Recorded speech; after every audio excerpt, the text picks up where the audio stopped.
अस्सलाम वालेकुम वरहमतुल्लाहि वबरकातुहू। आप सभी लोगों के लिए मेरी तरफ से रमज़ान शरीफ का ये बाबरकत महीना बहुत बहुत मुबारक हो।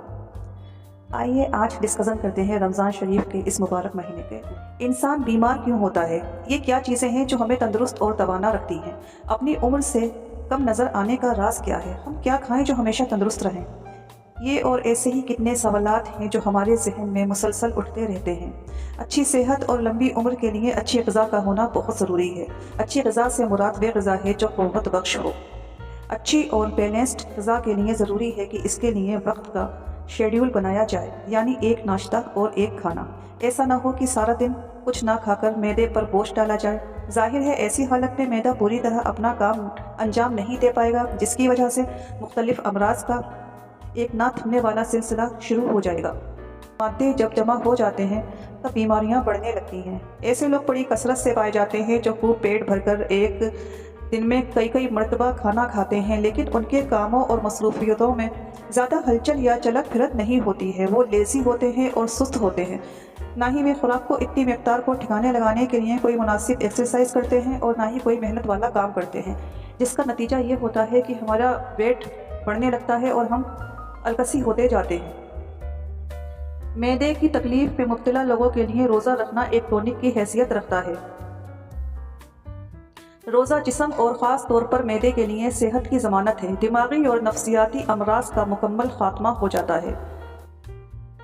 हॉलैंड का एक पादरी अपने पैरोकारों को रोज़े रखने की तलकीन किया करता था और लाइलाज मरीज़ों को एक माह तक रोज़े रखवाता था।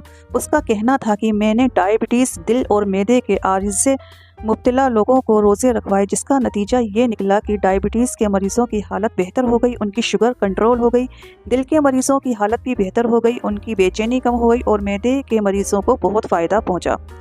रोज़ा रखने के हैरान कुन असर जिगर पर भी बड़ा खुशगवार होता है। जिगर को ग़िज़ा हज़म करने के बाद भी मज़ीद 15 अमल करने होते हैं, जिससे वे थकन का शिकार हो जाता है।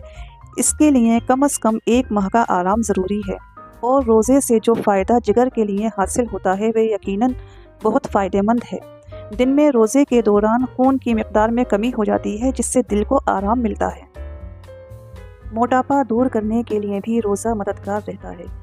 कई कंपनियों ने मेडिसिन तैयार की हैं जिससे कि मोटापा कम हो सके, लेकिन उससे कोई फ़ायदा नहीं होता है। वक्ती तौर का फ़ायदा होता है और फिर दोबारा से मोटापा बढ़ने लगता है। ऐसी मेडिसिन के साथ साथ ग़िज़ा भी जारी रहती है। अगर वज़न में कुछ कमी होती भी है तो वे महज टेम्परेरी होती है। इधर दवा ख़त्म हुई और उधर जिस्म ने ये कमी पूरी कर दी। मोटापा कम करने का कुदरती तरीका ये है कि हम कम स्पाइसी और ऑयली चीज़ें खाएं। ज़ाहिर है कि ये मुश्किल है, भूख भी लग रही है और सामने अच्छी ग़िज़ा भी मौजूद है और ना खाई जाए तो ये थोड़ा सा मुश्किल होता है अपनी ख्वाहिश को मारना। बाज़ लोग इस ख्याल से इत्तेफाक नहीं करते और ये समझते हैं कि जब तक ज़िंदगी है उन्हें कोई नहीं मार सकता। ज़ाहिर है ये एक हकीकत है, सच है, मौत का एक दिन फिक्स है, लेकिन तंदुरुस्ती के साथ जीने की अलग ही बात होती है और बीमार रहकर जीना दूसरी बात है।